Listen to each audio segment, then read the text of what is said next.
right, so welcome to another beautiful episode of Billionaire Habits Podcast with me, Akintayo. And today I have a fantastic guest. You will not believe where we're having to do this podcast because, one would have expected I would have done this in Nigeria. But hey, we're doing this live here in Houston, and he's here for an event. And just say, you know what, let's shoot here in Houston. Ladies and gentlemen, it doesn't need introduction, Dr. Olumide Emmanuel. How is that? Yeah.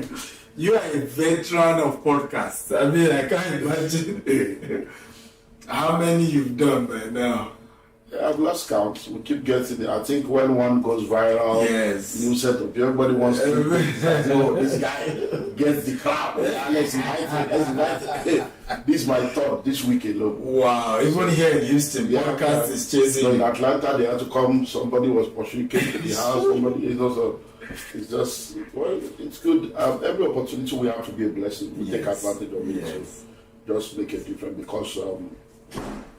One of the things I've come to realize is if you do not speak, then error and garbage becomes the order of the day. And sometimes people say, oh, why do you do this? You're a pastor, I said, look, if you don't go there, they will keep churning out all kinds of negative content. So every opportunity we have, we use it to be a blessing.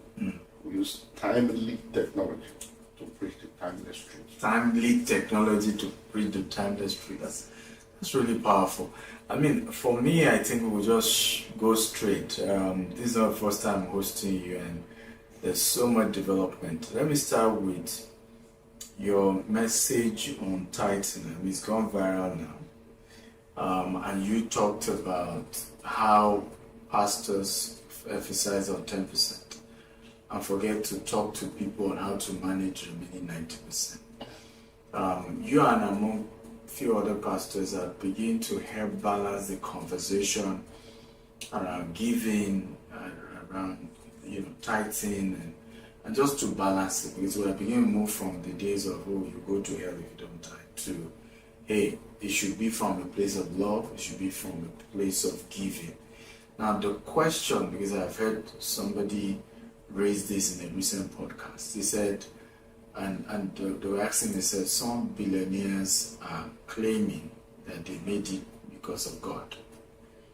And the particular person happened to be a pastor too and said, well, so that something worked for you doesn't mean it's not right. So my question is, straight answer, can you make it, as a result of God's help? Or you don't need God's help to make it financially now? Everybody on earth needs the help of God because everybody on earth is a creation of God. And because everyone on earth is a creation of God and did not create themselves, whatever they do, whether they are conscious of God or not, it is still God. It is, as a minister, when they were telling us that it is not by education, it is by revelation. And they were telling us forsake all and follow Him. Yeah. And I know a lot of people that left school year 3, final year. Some people abandoned their business to follow God. And I was in that group of, let's just serve God with all our life. But when I started church, and I became a general overseer in coach, like they used to say, Father, Papa, 1995, I sat down. And I was at home jobless. I went to school, I have my degree. I'm the firstborn of my family. I'm now sitting down, 13 members. And then when people are leaving to go to work, they'll come and drop key for me. Pastor, please help us hold the queue. That when the children come. Then some people are going out and say, Pastor, please. They don't ever going. Yes. Please, they never going there. He's going to, he's only reaching, let me collect it. So I sat down and asked myself, maybe this is my life. I'm called, I'll be collecting change for people, helping people to hold key. And then, the way they taught us, we'll just have a table in your office, even if it's in your parlor, start your foot and dress up, go there, pray, study. And now discover that praying 5 hours is not as easy as that. Sometimes we pray, I will think I've done 2 hours when I check the time. Study, I will sleep, wake up. what TV. So I realized that this is not, something is wrong. Yeah. So I had to go and begin to ask God by myself, God, this full-time thing. Yes. And that's when I discovered that most of what we're doing is full-time foolishness. You don't go into full-time until your hands are full. Come on. So many pastors, you have 12 members, 26 members, you see you are doing full-time, you are either jobless, lazy, or you end up stealing online. Because what income will 12 people bring that will take care of them, talk less of taking care of your family? Go and get a job. So you don't go into full-time ministry until your hands are full. Yeah. The real definition of full-time ministry is that ministry should be your primary assignment, not your only assignment. So, and many of the ministries that were teaching us, oh, you abandon everything, later they now came again to say, okay, you can now do my vocational. At the point they say, okay, it's not by education. Later they say, if you didn't go to school, you are not controlled. We have seen a lot of changes. A lot of changes happen. So I see a lot of pastors today. So Christians listening, know God for yourself, read the Bible for yourself, because when you know the truth, you can even detect the lie. Because the people you are listening to today may come tomorrow to say they are repentant. I'm sorry, I think one happened. They will come say they are repentant. Since they told you it's a lie. We have people that told us television is devil's box. When we are supposed to take over in media, we say it's the devil's box. Now we are all buying airtime from the same millions. When we are supposed to take over in entertainment, we say this world is not our own. Now we have lost our children to entertainment world. People will raise the church, the devil has taken over. When we are supposed to take over in the economy, we say this world is not our own. We are passing by now. We can't run businesses. We are being employed by sons of Billionaire. That at the time too, the church is not getting the kingdom message. And so it starts with pastors. Once the pastor gets it right, you can now teach people. But if people know the truth for themselves, they study the word for them. When you are preaching, they are brilliant Christians, they can do that one. As pastors, so this one, that's not Bible. It doesn't, because we have biological fathers, we know that our fathers are not perfect. We know the mistakes of our fathers. When fathers say, we know that. But that's that we know, but they will stay with the truth. He said, follow me as I follow Christ. True. The day I stop following Christ, continue to follow me. And that's what I tell my people. Read the Bible for yourself. So we have a culture, Bible 1 year. We read the Bible every year. Genesis to Revelation, they will do different translations. So you will know the Bible. So when I'm talking, you know that, yes, this man is connected. Or you are hearing the same thing, big is calling to deep. Not that you are coming to do for one superstar to help explain God to you. Say your father is not grandfather. There are no grandfather in the Lord. God does not have grandchildren. We are children of God direct. But when you are trying to put a mediation between you and God, you create problem when there is no problem. So really, it's a complex situation that is also very simple if we are ready to do it the way it's supposed to be done. So it starts with the pastor. The pastors will come, get to know the truth, and begin to teach people the truth and put a balance to it. Because word education takes time. So it's not something you just say, okay, you got the revelation, you practice it. It takes time. And if you stay with it, everyone can become the best version of themselves.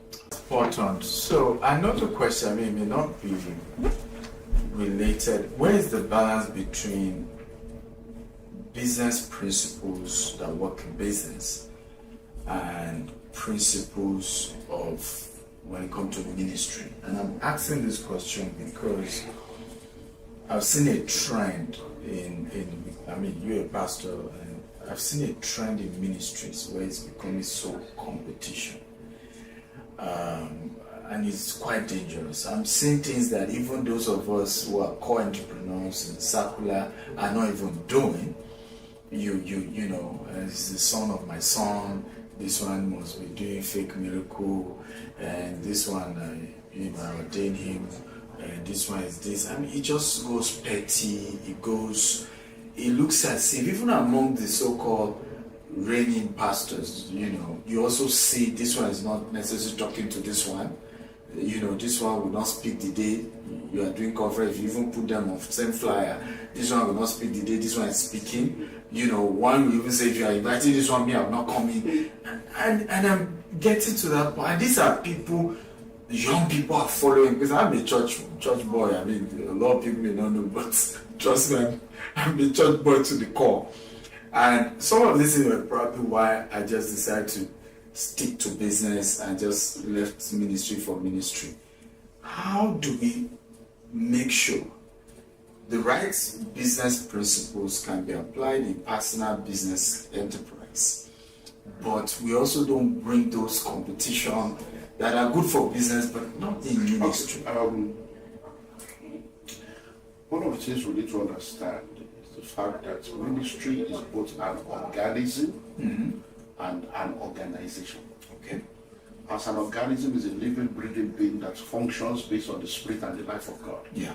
As an organization, it is a business that will run like a business organization. Luke 2, Jesus Christ said, don't you know I must be about my Father's business? Acts chapter 6, verse 3 and 4, let us look for men that will put over this business so that we can focus on the organism. So ministry is business. It is a business of soul winning and transformation of life. And the organizational aspect of it requires you to understand people management, project management, crisis management, financial management. So what you are calling principles, whether it is church or business, they are God principles. True. The difference between the secular, if we use that word, and the spiritual is the heart and the fruit. You are not doing it from the heart of competition to kill or transform. You are doing it from a heart of collaboration and inspiration. But say covet earnestly the best gift. And that for my brother, Lord, grace me. Not that, no, Lord, let him get into a crisis. Let there be a rumor about him. Let his ministry die. Let him. So the principles are the same. So the principles of running any organization is the same. So to succeed in ministry, therefore, you need the heart of a shepherd and the mind of a businessman. So that business mind will help you to be able to manage people, manage crisis, manage finances, manage projects, manage seasons, manage the organization, plan, execute, which are my major principles. Then the heart helps you to put people above profit, people above project, people above property, people above propaganda, people above personalities. So what you see when you say this one is against this one, there's a difference between the divinity of a man and the humanity of a man. Okay. I'm a pastor. Yes. I'm a Christian and I'm anointed. When I'm standing on that pulpit, I'm functioning in my divinity as a man that is called of God, being used of God. When I come down from that pulpit, I'm a man. I have a wife, I have children, I eat, I have sex. I can be petted. I can. So what people don't understand is that they now carry that divinity of the man. Yes. We are called men of God. Yes. Remove God, we are all human beings. Yes. So the fact that somebody is a man of God does not mean he doesn't have his own humanity. That humanity has weaknesses. It has excesses. It has things that still needs to be worked upon in his own life. But because he raised the dead yesterday, or he opened blind eyes, you now think that he can be a good husband. No, he can be a good father. No. Wow. It may not be. He may fail in marriage, fail in finance, fail in relationship, fail in business. But he's anointed. So I would lower our expectation from so you need to now understand that all these things you are saying, these people are human beings. No, that's the humanity of the man of God, the humanity of the prophet. They are exhibiting their humanity, which shows their level of maturity. A man can be a spiritual giant and an emotional dwarf. A man can be a spiritual giant, yet he lacks emotional intelligence. Most of these men of God that you are seeing that has great, they are not people, they don't have people skill. They don't have emotional intelligence. They can't manage people. Go to their office, see their staff, see people work with. They can't manage people. Many of them lose credible people, they lose quality people. When they now grow old, they are left with charlatans because only people that say yes, man, they can't handle strong people because they are spiritual giants, but emotional dwarfs. They have not developed their emotional part of them. Many pastors don't go for leadership conference. They don't have leadership skill. They don't have management skill, but they have anointed skills. So that is why we have all these things, because all these things you are mentioning is a sign of the humanity of these people. They are just human beings that have refused to grow up. But how do we balance it? Because it affects young babies. Take the divinity and forget humanity, because there is nobody on earth that is perfect. It's because you have not known. There is nobody. I have worked with the great and the great all over the world, including me, that I've seen that I am not perfect. So when you see me and I'm angry, I say, this one can get it. If things don't work, what's wrong? Are you born? Why are you doing it? I want to say, you'll be shocked that this part of God. So that's why you hear people say it's better to love and appreciate men of God from afar. Because you now honor the humanity. You come close to the humanity. You may not like what you see. When Jesus was alive, he had humanity. Only those that were close to him saw his humanity. Do you understand now? But why are many not saying this part? Because if a lot of great men of God communicate this aspect, it will help the members to know that, okay, but if they don't communicate, that means why are you not studying the Bible and studying life by yourself? It's because you are the one putting unrealistic expectations on people. Jesus Christ slept, he wept, he was his children, he got lost, the parents were, you don't know what was happening. We saw it in Jesus. Yeah. When Jesus was in the boat, he was sleeping, they had to go and wake him up and say, oh God, we did bury you. That's Jesus. Jesus was at a point in his life when he got to a place with his 12 disciples. He said, hold on. He went with 3. When he went with 3, he told them what he didn't tell the other. He said, guys, pray for me. Still, I don't know. I don't think I want to die. But after talking to the 3, he went again to focus on God because only God cannot feel him. Yes. Now, he went first time, second time, that's what his humanity. When he wept, it was humanity. When he ate, it was humanity. When he slept, it was humanity. He's a human being. So we need to understand this reality that these people are human. And when you now expect somebody to operate like a spirit 24/7, you are the one that has problem. How will they take care of their wife and children? I do school run, I go to take my child to school, I do homework, I go for PTA. So will I go there and be speaking in tongues? No, I'm in Father here now. We go to game, we do all kinds of we are on holiday now, doing Nation Plus holiday. Yes. We've gone to Planet or whatever, we play game, we've done things, we've done bowling, we've gone to bowling, we've done bowling. If you see me bowling, I say, is that I'm a father. I watch movie. I've done yesterday, I see what movie with my wife, we laugh with. That's the humanity. Yeah. But because we only see divinity and we now want to tie them to that divinity. So when you now get close to the people, look at Moses. Yeah. When he was on the top of the mountain, Joshua was outside fighting. That's true. Moses was on the top, Joshua did not know what was happening. Yeah. When his hands were tired, Aaron and all held the hand. Yeah. All those supernatural behind the scenes things, Joshua was not aware. Yeah. The day Joshua will now discover that Moses can be tired, he will be shocked. Tired. I didn't know that. So many people, they have seen the divinity and they don't know the humanity. And then when you now reveal your humanity, they now abuse it, they use it because they don't understand, it's not anointed. They will now be going to people that will be deceiving them. Do you know there are people today that don't know how old their pastor are? Jesus. Even for your member to know your age, they don't talk of age because they want to keep proving that they are one special person. They don't talk of challenges that they are going through. Everything is everything is working. You are just deceiving people. Tell people the way it is. Faith does not deny fact. Come on. I love that. There's a difference between faith, foolishness, and presumption. Yes. And faith goes with a plan. Come on. So the fact that you are living in faith does not mean you should not say the fact. This is the fact. But we believe, based on our faith in God and our work with God, that God can help us overcome it. And that's the way it works. In this world, you will have tribulation. You are either coming out of one, you are in one, or you are about to enter one. So to keep making people believe that everything is working, everything is fine, is deception, and it gives people false hope. Because Jesus did not even promise that. In this world, we will have tribulation. But be of good cheer and overcome the world. Wow. Guys, this is the end of part 1. I'll have to do part 2 with him.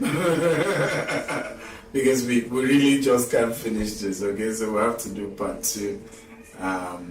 Thank you again. This is a wonderful, wonderful episode, the Billionaire Habits Podcast. And I'm happy that part 1 is focused more on pastors, because ministers, and because I know many of them will watch this because of him. And it's good to start with our leaders to really get it right. We'll be back for part 2. God bless you. Bye.